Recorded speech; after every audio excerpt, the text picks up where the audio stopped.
जय राध माधव कुंज बिहारी गोपीजन वल्लभ गिरिवरधारी। जय राध माधव कुंज बिहारी गोपीजन वल्लभ गिरिवरधारी। यशोदानंदन व्रज जनरंजन यशोदानंदन व्रज जनरंजन यमुनतीर वनचारी यमुनतीर वनचारी। जय राध माधव कुंज बिहारी गोपीजन वल्लभ गिरिवरधारी। हरे कृष्णा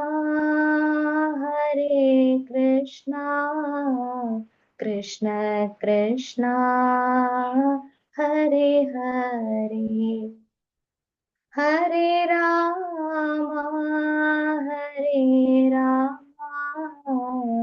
राम राम हरे हरे।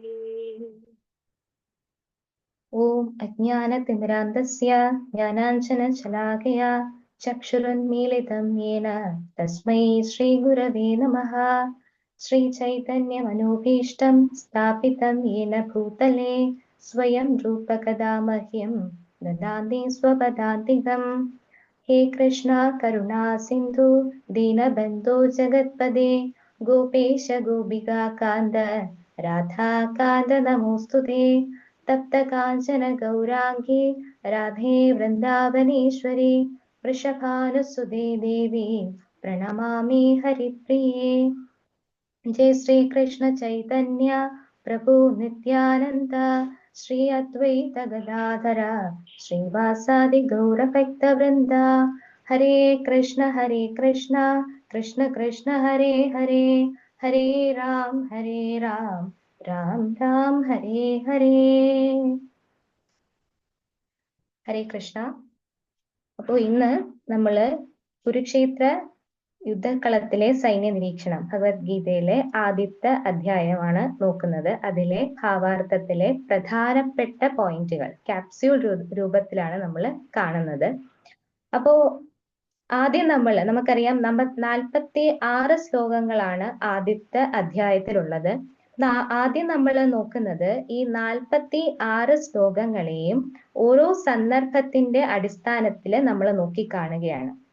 അതായത് ഒന്നാമത്തെ ശ്ലോകം, ആദ്യത്തെ അധ്യായത്തിലെ ഒന്നാമത്തെ ശ്ലോകം ചർച്ച ചെയ്യുന്നത് എന്താണ്? ധൃതരാഷ്ട്രര് സഞ്ജയനോട് അന്വേഷിക്കുകയാണ്. എന്ത്? അവിടെ കുരുക്ഷേത്ര യുദ്ധഭൂമിയില് തന്റെ പുത്രന്മാരും പാണ്ഡുവിന്റെ പുത്രന്മാരും എന്താണ് ചെയ്യുന്നത് എന്ന് സഞ്ജയനോട് അന്വേഷിക്കുകയാണ് ധൃതരാഷ്ട്രർ.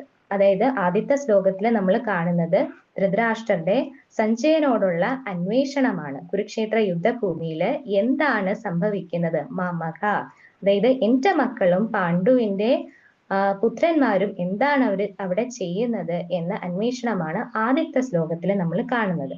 ഇനി രണ്ടാമത്തെ ശ്ലോകം മുതൽ 11ാമത്തെ ശ്ലോകം വരെ നമ്മൾ കാണുന്നത്, രണ്ടാമത്തെ ശ്ലോകം മുതൽ 11ാമത്തെ ശ്ലോകം വരെ നമ്മൾ കാണുന്നത് ദുര്യോധനൻ ദ്രോണാചാര്യരെ സമീപിക്കുകയാണ്. സമീപിച്ചിട്ട് എന്താ ചെയ്യുന്നത്? അദ്ദേഹം വിശദീകരിക്കുകയാണ്. പാണ്ഡവരുടെ സൈന്യത്തെയും തന്റെ സൈന്യത്തെയും വിശദീകരിച്ച് പറയുകയാണ്. എന്നിട്ട് ദുര്യോധനൻ എന്താ ചെയ്യുന്നത്? രണ്ട് സൈന്യങ്ങളെയും താരതമ്യപ്പെടുത്തുന്നതാണ് നമ്മൾ കാണുന്നത്. രണ്ടാമത്തെ ശ്ലോകം മുതൽ 11ാമത്തെ ശ്ലോകം വരെ നമ്മൾ കാണുന്നത് ദുര്യോധനൻ ദ്രോണാചാര്യരെ സമീപിക്കുന്നു. സമീപിച്ചിട്ട് തന്റെ സൈന്യത്തെയും അതുപോലെ പാണ്ഡവരുടെ സൈന്യത്തെയും കുറിച്ച് വിശദീകരിക്കുന്നു. അതായത് ഇരു സേനകളിലും വിശിഷ്ട വ്യക്തികൾ ആരൊക്കെയാണ് എന്ന് വിശദീകരിക്കുന്നു. എന്നിട്ട് ഇരു സൈന്യങ്ങളെയും താരതമ്യപ്പെടുത്തുന്നു. ഇതാണ് നമ്മൾ രണ്ടാമത്തെ ശ്ലോകം മുതൽ 11ാമത്തെ ശ്ലോകം വരെ കാണുന്നത്. ഇനി 12 മുതൽ 19 വരെയുള്ള ശ്ലോകങ്ങളിൽ നമ്മൾ കാണുന്നത് യുദ്ധത്തിൽ സന്നിഹിതരായിട്ടുള്ള വ്യക്തികളും അവരവരുടെ ശംഖനാദങ്ങൾ മുഴക്കുന്നതും ആണ് നമ്മൾ കാണുന്നത്. 12 മുതൽ 19 വരെയുള്ള ശ്ലോകങ്ങളില് യുദ്ധത്തിൽ സന്നിഹിതരായിട്ടുള്ള വ്യക്തികളും അവരുടെ ശംഖനാദങ്ങൾ മുഴക്കുന്നതും ആണ് നമ്മൾ കാണുന്നത്. 20 മുതൽ 27 വരെയുള്ള ശ്ലോകങ്ങളിൽ അർജുനൻ സൈന്യത്തെ നിരീക്ഷിക്കുന്നതാണ് നമ്മൾ കാണുന്നത്.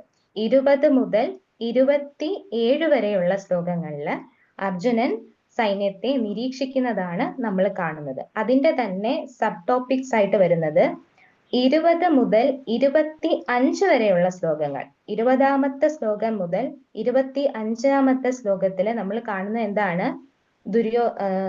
അർജുനൻ ഭഗവാനോട് പറയുകയാണ്, അതായത് യുദ്ധകാംക്ഷികളായിട്ട് വന്നിട്ടുള്ളവർ ആരൊക്കെ എന്ന് തനിക്ക് അറിയണം, അതിന് തേര് മുന്നോട്ട് കൊണ്ടു നിർത്തൂ എന്ന് അർജുനൻ പറയുകയാണ്. അർജുനൻ ആഗ്രഹിക്കുകയാണ് എന്ത്?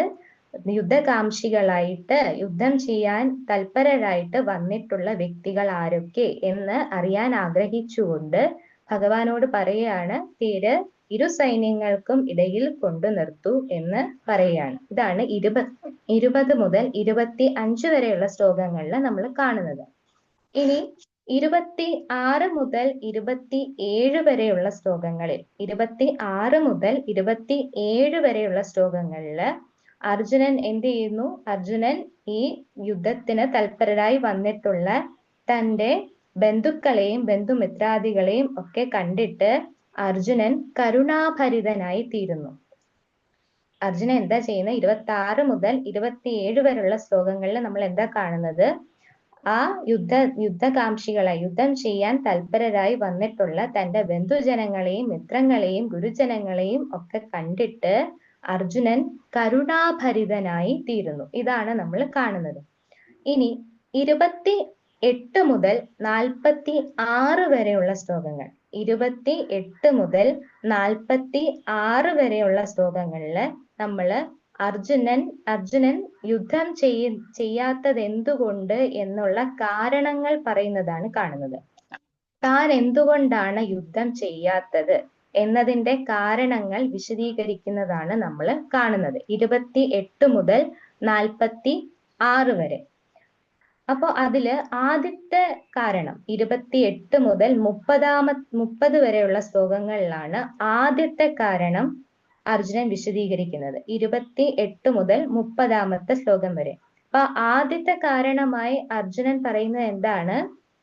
തന്റെ ഗുരുജനങ്ങളെയും തന്റെ ബന്ധുമിത്രാദികളെയും കണ്ടിട്ട് തന്റെ ദേഹം തളരുന്നു, തന്റെ മുഖം വരളുന്നു എന്ന കാരണമാണ് അർജുനൻ പറയുന്നത്. 28 മുതൽ 30ാമത്തെ ശ്ലോകം വരെ അർജുനൻ ആദ്യ കാരണം പറയുന്നു. എന്താണ് ആദ്യത്തെ കാരണം?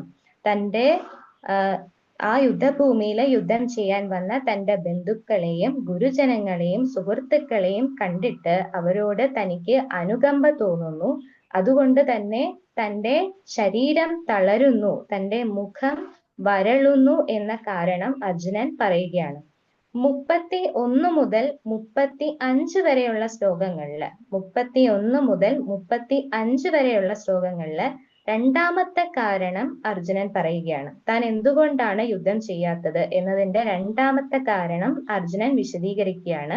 അതായത് യുദ്ധം ചെയ്യുന്നത് കൊണ്ട് എന്ത് ഗുണമാണ് ഉണ്ടാകുന്നത് എന്ന ഒരു ആശയമാണ് അർജുനൻ പറയുന്നത്. ഈ ഒരു യുദ്ധം ചെയ്യുന്നത് കൊണ്ട് എന്താണ് ഗുണം? ഈ ഒരു യുദ്ധത്തിൽ നിന്നും തനിക്ക് യാതൊന്നും ലഭിക്കുകയില്ല. ഈ യുദ്ധത്തിന്റെ എൻജോയ്മെന്റ്, യാതൊരു തരത്തിലുമുള്ള ആസ്വാദനവും തനിക്ക് ലഭിക്കുകയില്ല. പിന്നെ ഈ യുദ്ധം കൊണ്ട് എന്താണ് പ്രയോജനം എന്ന് അർജുനൻ ചോദിക്കുകയാണ്. 31 മുതൽ 35 വരെ. അതാണ് രണ്ടാമത്തെ കാരണം. മൂന്നാമത് 36 മുതൽ 38 വരെയുള്ള ശ്ലോകങ്ങൾ. 36 മുതൽ 38 വരെയുള്ള ശ്ലോകങ്ങളില് മൂന്നാമത്തെ കാരണം അർജുനൻ വിശദീകരിക്കുകയാണ്.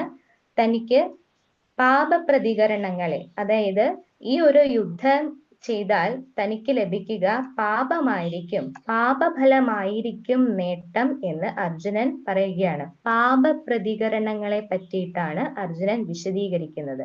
ഈ ഒരു യുദ്ധം ചെയ്തു കഴിഞ്ഞാൽ, ഈ അക്രമികളായി വന്നിട്ടുള്ളവർക്കെതിരെ യുദ്ധം ചെയ്തു കഴിഞ്ഞാൽ തനിക്ക് നേട്ടം ഉണ്ടാകുക എന്തായിരിക്കും? പാപമായിരിക്കും. പാപപ്രതികരണങ്ങളെ പറ്റിയിട്ടാണ് പറയുന്നത്. അതാണ് മൂന്നാമത്തെ കാരണം. ഇനി നാലാമത് 39 മുതൽ 43 വരെയുള്ള ശ്ലോകങ്ങൾ. 39 മുതൽ 43 വരെ ഉള്ള ശ്ലോകങ്ങളില് നാലാമത്തെ കാരണം അർജുനൻ വിശദീകരിക്കുകയാണ്. അതായത് പറയുന്നത് രണ്ട് കാരണങ്ങളാണ്. വംശം നശിക്കും, അതായത് തന്റെ വംശം നശിക്കുമെന്നും കുലധർമ്മങ്ങൾ നശിക്കും എന്ന് അർജുനൻ പറയുന്നു. 39 മുതൽ 43 വരെ നാലാമത്തെ കാരണം പറയുന്നു. അതായത് വംശം നശിക്കുമെന്നും കുലധർമ്മങ്ങൾ നശിക്കുമെന്നും അർജുനൻ വിശദീകരിക്കുന്നു. ഇനി 44 മുതൽ 46 വരെയുള്ള ശ്ലോകങ്ങളില് നമ്മൾ കാണുന്നത് എങ്ങനെയുള്ള അർജുനനെയാണ്?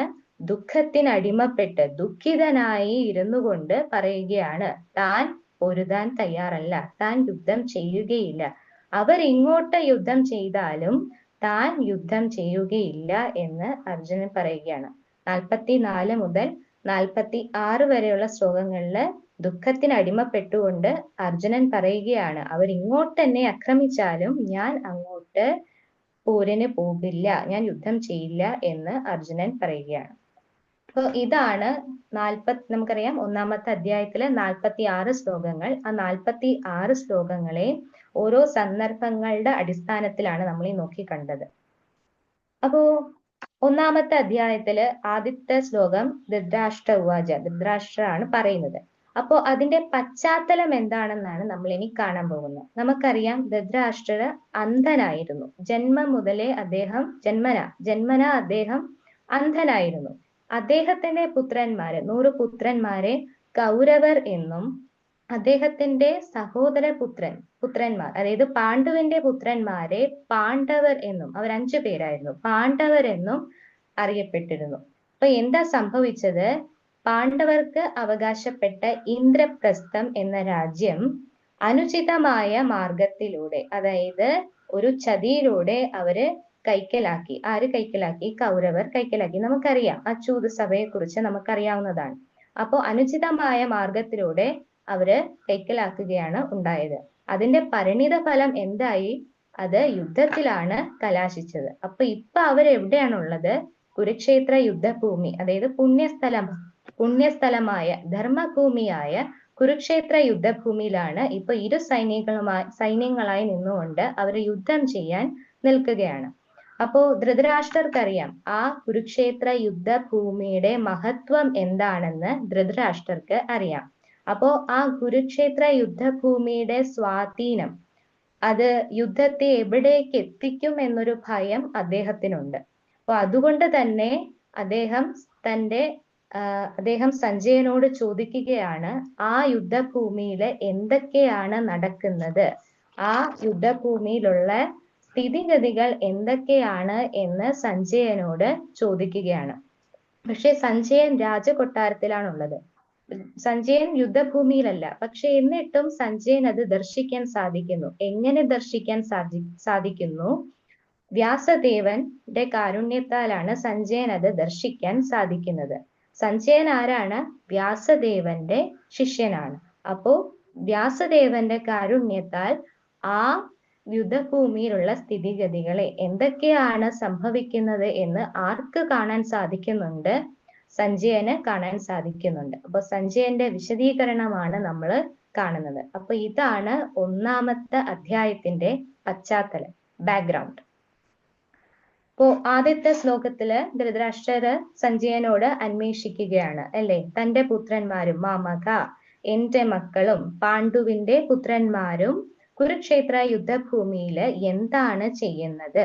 അപ്പൊ അവിടെ നമ്മൾ പ്രാധാന്യം നൽകേണ്ട ഒരു കാര്യമാണ്, ധൃതരാഷ്ട്രർക്ക് അറിയാം എന്തിനാണ് അവരവിടെ എത്തി നിൽക്കുന്നത് എന്നറിയാം. എന്തിനാണ് അവർ വന്നിരിക്കുന്നത്? യുദ്ധം ചെയ്യാനാണ് വന്നിരിക്കുന്നത്. പക്ഷെ എന്നിട്ടും സ്പെസിഫിക് ആയിട്ട് ഊന്നിക്കൊണ്ട് ധൃതരാഷ്ട്രർ ചോദിക്കുകയാണ്, എന്താണ് അവർ ചെയ്യുന്നത്? യുദ്ധഭൂമിയിൽ സാധാരണ എന്താ ചെയ്യുക?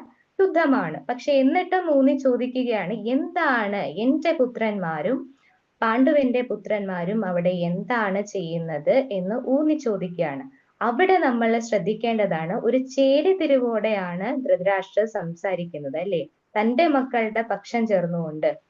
അവർ ഒരേ കുടുംബത്തിലെ വ്യക്തികളാണ്, അതായത് ജ്യേഷ്ഠ അനുജന്മാരുടെ മക്കളാണ്. പക്ഷെ എന്നിട്ടും കൗരവർ എന്ന സ്ഥാനം ആർക്ക് മാത്രമേ ധൃതരാഷ്ട്രർ കൊടുക്കുന്നുള്ളൂ?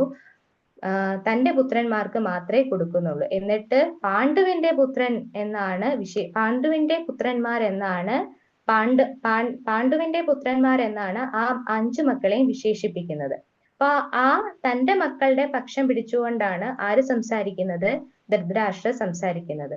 അപ്പോ നമ്മൾ ഇവിടെ ധൃതരാഷ്ട്രരുടെ മനോഭാവം എന്താണ്, ധൃതരാഷ്ട്രരുടെ മനോനില, എന്തുകൊണ്ട് യുദ്ധം ചെയ്യാനാണ് അവരവിടെ എത്തിയത് എന്ന് മനസ്സിലാക്കിയിട്ടും എന്തിന് അദ്ദേഹം വീണ്ടും ചോദിക്കുന്നു അവരെന്താണ് ചെയ്യുന്നത് എന്ന് ചോദിക്കാൻ കാരണമായി ആചാര്യന്മാര് പറയുന്നത് ധൃതരാഷ്ട്രരുടെ മനോനിലയാണ്. അതായത് മനോനിലയായി പറയുന്ന 4 കാരണങ്ങളാണ്.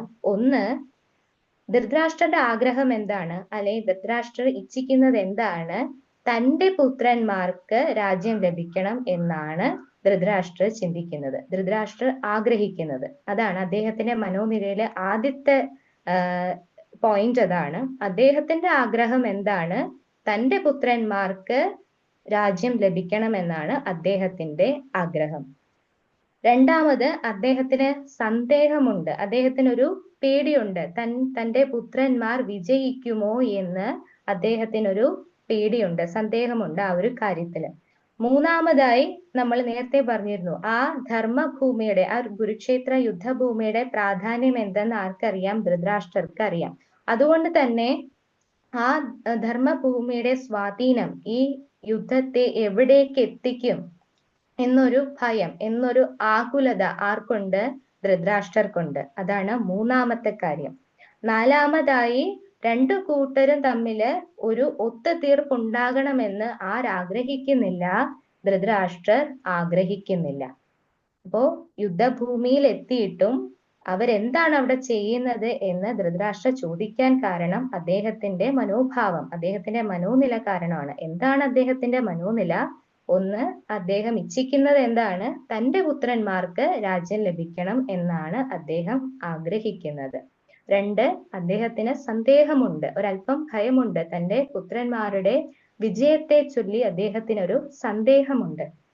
മൂന്നാമതായി, അദ്ദേഹം പേടിക്കുന്നു, ആ യുദ്ധഭൂമി, ആ ധർമ്മഭൂമിയുടെ സ്വാധീനം യുദ്ധത്തെ എവിടെ കൊണ്ടെത്തിക്കും, അതിന്റെ പരിണിത ഫലം എന്തായിരിക്കും എന്നതിനെ പറ്റി ചിന്തിച്ച് അദ്ദേഹത്തിനൊരു ഭയമുണ്ട്. നാലാമതായി, 2 കൂട്ടരും കൂടി ചേർന്ന് ഒരു ഒത്തുതീർപ്പ് ഉണ്ടാകണമെന്ന് ആരാഗ്രഹിക്കുന്നതേ ഇല്ല? ധൃതരാഷ്ട്രർ ആഗ്രഹിക്കുന്നതേ ഇല്ല. അപ്പൊ ഇതെല്ലാം ഒന്നാമത്തെ ശ്ലോകത്തിലെ പർപ്പട്ടില്, ഭാവാർത്ഥത്തില് പറയുന്ന പ്രധാനപ്പെട്ട പോയിന്റുകളാണ്. ഇനി ആ പർപ്പട്ടില്, ആ ഭാവാർത്ഥത്തിലെ ഏറ്റവും അവസാനമായിട്ട് ഭഗവാന്റെ പദ്ധതി എന്തെന്ന് വിശദീകരിക്കുന്നുണ്ട്. എന്താണ് ഭഗവാന്റെ പദ്ധതി?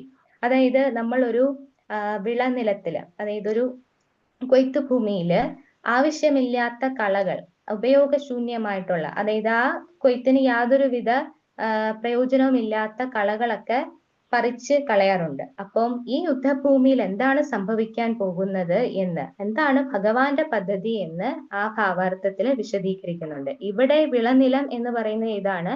ആ കുരുക്ഷേത്ര യുദ്ധഭൂമിയാണ്. കളകൾ എന്ന് പറയുന്നത് എന്താണ്? ധൃതരാഷ്ട്ര പുത്രന്മാരാണ്, ദുര്യോധനാദികളാണ്. അപ്പോ എങ്ങനെയാണോ ഒരു വിളനിലത്തിലെ കളകൾ, ഉപയോഗശൂന്യമായ കളകൾ പറിച്ചു കളയുന്നത്, അപ്പൊ അതുപോലെ ഈ യുദ്ധഭൂമിയിലെ സന്നിഹിതരായിട്ടുള്ള ഈ ധൃതരാഷ്ട്ര പുത്രന്മാർക്ക്, ദുര്യോധനാദികൾക്ക് നാശം തന്നെ സംഭവിക്കും എന്ന് പറയുന്നു. അതാണ് ഭഗവാന്റെ പദ്ധതി എന്ന് വിശദീകരിക്കുന്നു.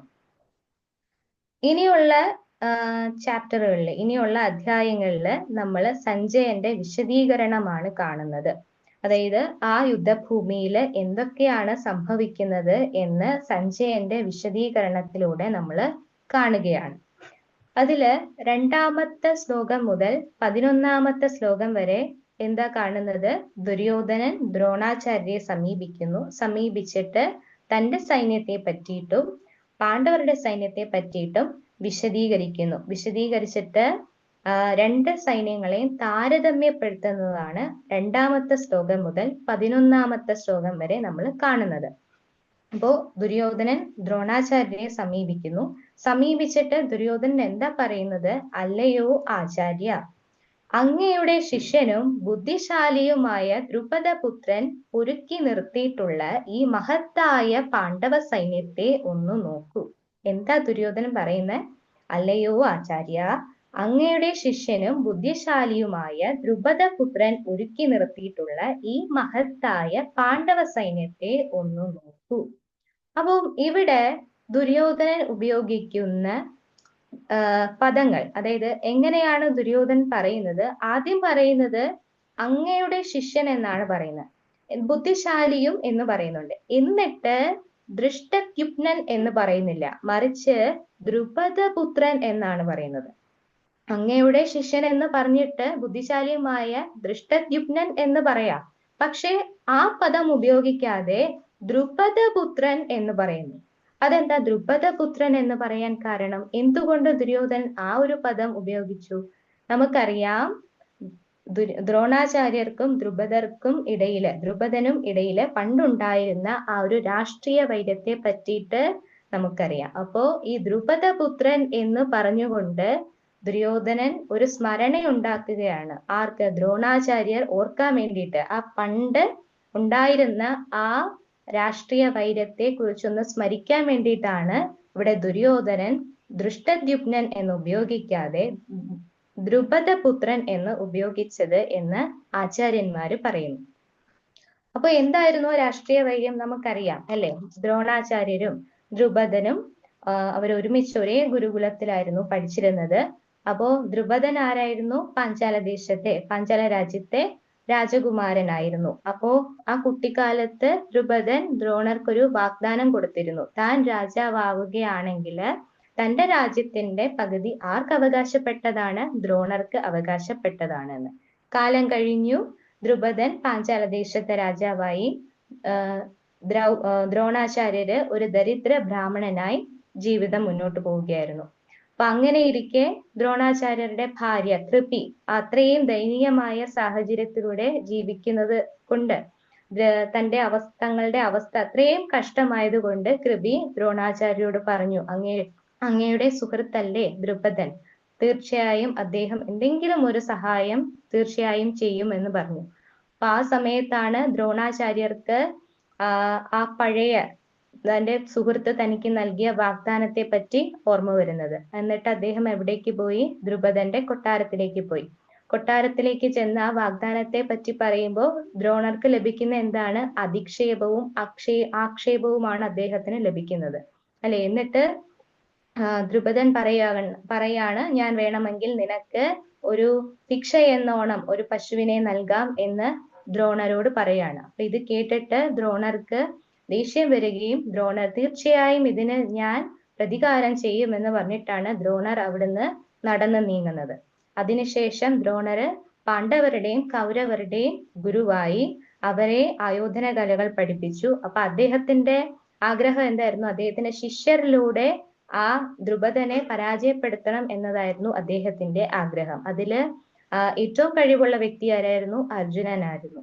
അങ്ങനെ അർജുനനിലൂടെ ദ്രുപദനെ കീഴ്പ്പെടുത്തി. അങ്ങനെ അദ്ദേഹത്തിന്റെ രാജ്യം ദ്രോണർ കൈക്കലാക്കി. പക്ഷെ ദ്രോണർ എന്താ ചെയ്തത്? ദ്രുപദൻ കൊടുത്ത വാക്ക് ദ്രുപദൻ പാലിച്ചില്ലെങ്കിലും ദ്രോണർ പാലിച്ചു. എന്ത് ചെയ്തു? ആ കിട്ടിയ രാജ്യത്തിന്റെ പകുതി ആർക്ക് കൊടുത്തു? ദ്രുപദന് കൊടുത്തു. പക്ഷെ ദ്രുപദൻ ഇത് ഒരു പകയായി മനസ്സിൽ കൊണ്ടു നടന്നു. അദ്ദേഹം എന്താ ചെയ്തത്? അദ്ദേഹം ഒരു യാഗം നടത്തി. അദ്ദേഹത്തിന്റെ യാഗത്തിന്റെ ഉദ്ദേശം എന്തായിരുന്നു? ദ്രോണരെ വധിക്കാൻ കഴിവുള്ള ഒരു പുത്രനെ ലഭിക്കണം. ആ ഉദ്ദേശത്തോടു കൂടിയാണ് അദ്ദേഹം യാഗം നടത്തുന്നത്. ആ യാഗത്തിന്റെ ഫലമായിട്ട് ആ യാഗത്തിൽ നിന്നും വരുന്നു? ദൃഷ്ടദ്യുപ്നൻ ആ യാഗത്തിൽ നിന്നും വരുന്നു. അപ്പോ ഇത്രയും കാര്യങ്ങള് ദ്രോണർക്ക് ഓർക്കാൻ വേണ്ടിയിട്ടാണ് അവിടെ ദൃഷ്ടദ്യുപ്നൻ എന്ന് പ്രയോഗിക്കാതെ ദുര്യോധനൻ വളരെ എന്താ പറയാ ടാക്ടിക്കായിട്ട് വളരെ കൗശലപരമായിട്ട് ഈ ഒരു പദം ഉപയോഗിച്ചത്. ദ്രുപദപുത്രൻ എന്ന പദം ദുര്യോധനൻ പ്രയോഗിച്ചത്. അപ്പോ പിന്നീട് ദൃഷ്ടദ്യുമ്നനെ ആയോധന കലകൾ പഠിപ്പിക്കുന്നതും കലകൾ പരിശീലിപ്പിക്കുന്നതും ആരാണ്?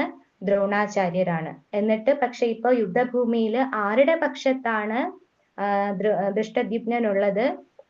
പാണ്ഡവരുടെ പക്ഷത്താണ് ദൃഷ്ടദ്യുമ്നൻ ഉള്ളത്.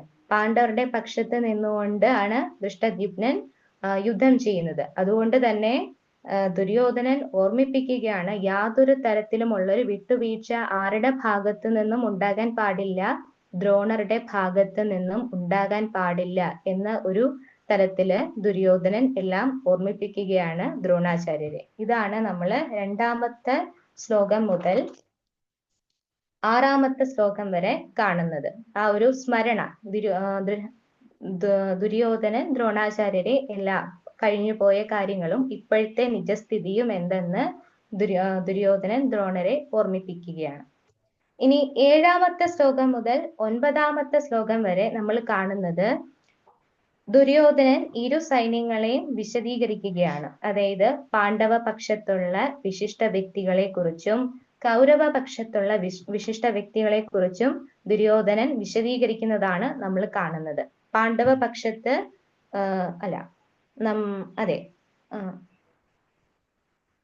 കൗരവ പക്ഷത്ത് ഉള്ള വിശിഷ്ട വ്യക്തികൾ എന്ന് പറയുന്നത് ഭീഷ്മ, കർണ, കൃപ, അശ്വത്ഥാമ, വികർണ, ഭൂരിശ്രവസ് എന്ന് വിശദീകരിച്ച് ആര് പറയുന്നുണ്ട്? ദുര്യോധനൻ പറയുന്നുണ്ട്. അതുപോലെ പാണ്ഡവ പക്ഷത്ത് ആരാണെന്നും വിശദീകരിച്ച് ആര് പറയുന്നുണ്ട്?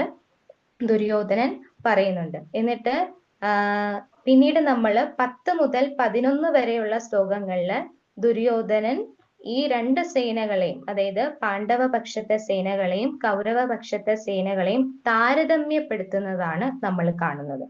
അപ്പോ ദുര്യോധനൻ അവിടെ 2 വാക്കുകൾ ഉപയോഗിച്ചുകൊണ്ടാണ് ഈ രണ്ട് സേനകളെയും താരതമ്യപ്പെടുത്തുന്നത്. 10 മുതൽ 11 വരെയുള്ള ശ്ലോകങ്ങളില് താരതമ്യപ്പെടുത്തുകയാണ് ദുര്യോധനൻ. 2 വാക്കുകളാണ് ദുര്യോധനൻ ഉപയോഗിക്കുന്നത്.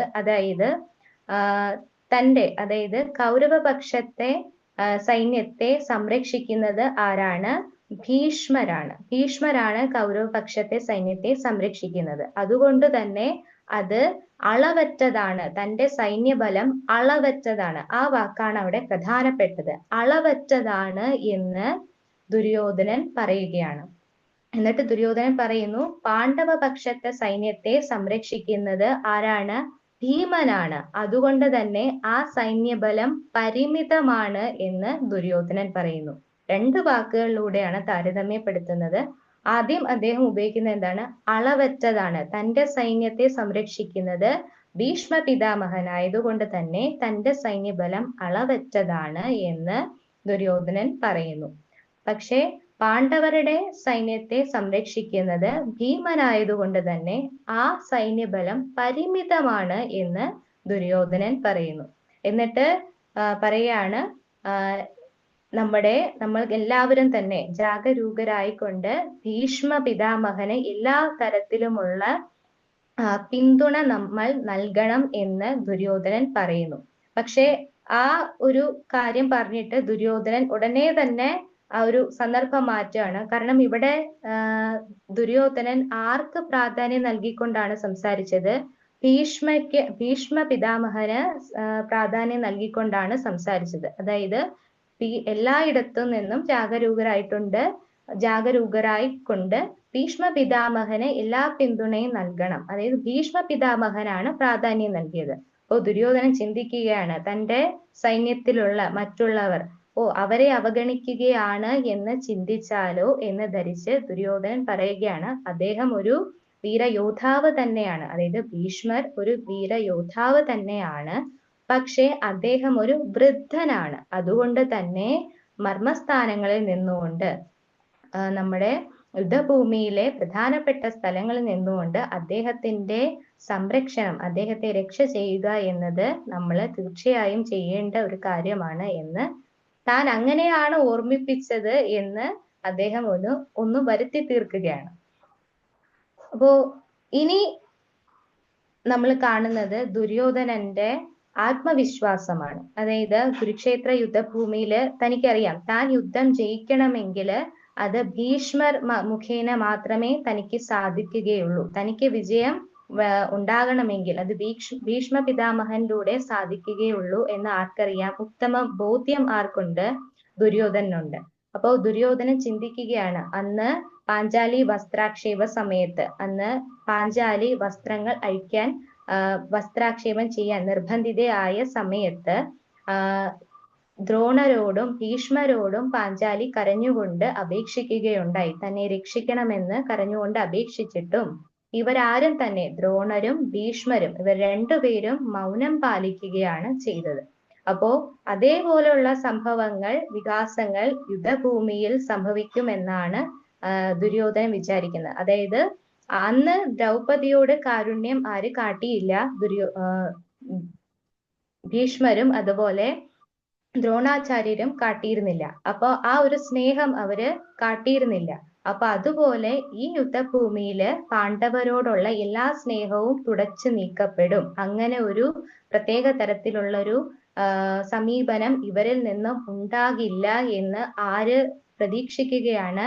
ദുര്യോധനൻ പ്രതീക്ഷിക്കുകയാണ്. അപ്പൊ അതാണ് ദുര്യോധനന്റെ ആത്മവിശ്വാസം. അപ്പൊ ഈ 10 മുതൽ 11 വരെയുള്ള ശ്ലോകങ്ങളിൽ നമ്മൾ കാണുന്നത് ദുര്യോധനൻ തന്റെ സൈന്യത്തെയും പാണ്ഡവ സൈന്യത്തെയും തമ്മിൽ താരതമ്യപ്പെടുത്തിയിട്ട് തന്റെ വിജയം ആരിലൂടെ ആയിരിക്കുമെന്ന് ദുര്യോധനൻ അറിയാം, ഭീഷ്മരിലൂടെ ആയിരിക്കുമെന്നറിയാം. എന്നിട്ട് നമ്മൾ അതില് ദുര്യോധനന്റെ ആത്മവിശ്വാസത്തെയും എന്താണ് അദ്ദേഹത്തിന്റെ ആത്മവിശ്വാസം എന്നും നമ്മൾ ആ ശ്ലോകങ്ങളിലൂടെ കാണുന്നു. ഇനി 12 മുതൽ 19 വരെ ഉള്ള ശ്ലോകങ്ങളില് ഓരോ വിശിഷ്ട വ്യക്തികളും അവരവരുടെ ശംഖനാദം മുഴക്കുന്നതും ആണ് നമ്മൾ കാണുന്നത്. 12 മുതൽ 19 വരെയുള്ള ശ്ലോകങ്ങളില് ഓരോ വ്യക്തികളും അവരവരുടെ ശംഖനാദം മുഴക്കുന്നതുമാണ് നമ്മൾ കാണുന്നത്. അതില് 12 മുതൽ 13 വരെയുള്ള ശ്ലോകങ്ങൾ, 12 മുതൽ 13 വരെയുള്ള ശ്ലോകങ്ങളില് നമ്മൾ കാണുന്നത് ഭീഷ്മ പിതാമഹൻ എന്ത് ചെയ്യുന്നു? ശംഖനാദം മുഴക്കുന്നു. അത് ഒരു സിംഹഗർജനം പോലെ ആ പ്രകൃതിയിലെങ്ങും അലയടിക്കുന്നു. ഇത് കണ്ടിട്ട് ദുര്യോധനൻ എന്താണ്? സന്തോഷമാണ്, ആഹ്ലാദമാണ് ഉണ്ടാകുന്നത്. അതിനുശേഷം ശംഖുകളും ചെണ്ടകളും അതുപോലെ മദ്ദളം, കാഹളം അങ്ങനെയുള്ള അനേകം വാദ്യഘോഷങ്ങളുടെ ധ്വനികൾ ആ പ്രകൃതിയിൽ അലയടിക്കുന്നതാണ് നമ്മൾ 12 മുതൽ 13 വരെയുള്ള ശ്ലോകങ്ങളിൽ കാണുന്നത്.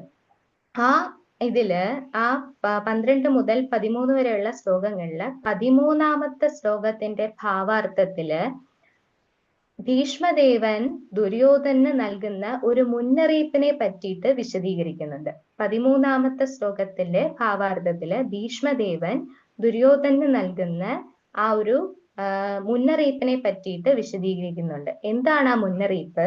അദ്ദേഹം വിഷാദഗ്രസ്തനായ ദുര്യോധനനോട് പറയുകയാണ്. അതായത് അദ്ദേഹം സംസാരിക്കുന്നില്ല, അദ്ദേഹം ശംഖനാദം മുഴക്കുന്നതേ ഉള്ളൂ. പക്ഷെ ആ ശംഖനാദത്തിലൂടെ ദുര്യോധനന് ഒരു മുന്നറിയിപ്പ് നൽകുകയാണ് ആര്?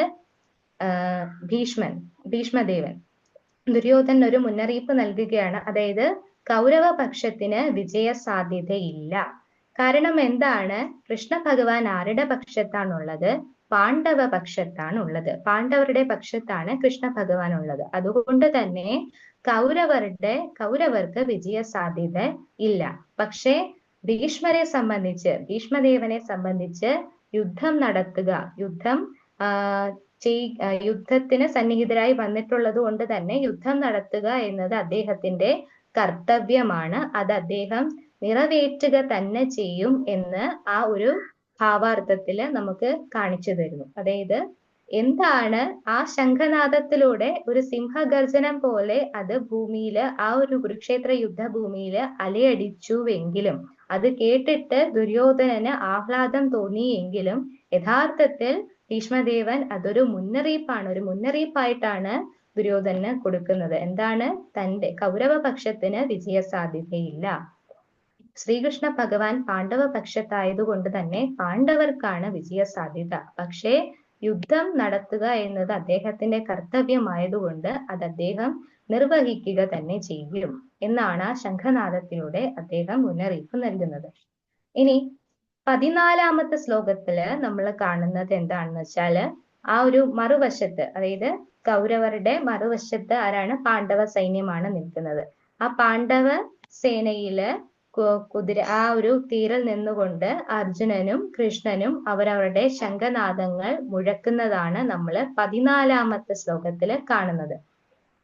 അതിൽ തന്നെ 15 മുതൽ 16 വരെയുള്ള ശ്ലോകങ്ങളില് നമ്മൾ കാണുന്നുണ്ട് ആ ഓരോ വിശിഷ്ട വ്യക്തികളും അവരവരുടെ ശംഖുകളുടെ പേരും വിശദീകരിച്ച് 15 മുതൽ 16 വരെയുള്ള ശ്ലോകങ്ങളിൽ പറയുന്നുണ്ട്.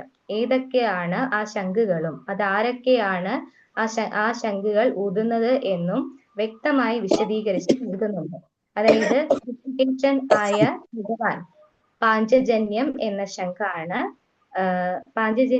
ശംഖാണ് ഊതുന്നത്. അതുപോലെ ധനഞ്ജയനായ അർജുനൻ ദേവദത്ത എന്ന ശംഖാണ് ഊതുന്നത്.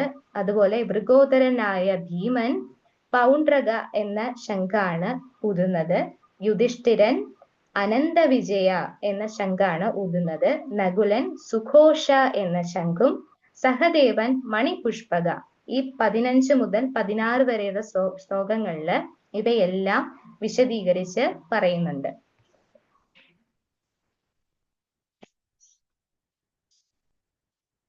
ഹരേ കൃഷ്ണ പ്രഭു.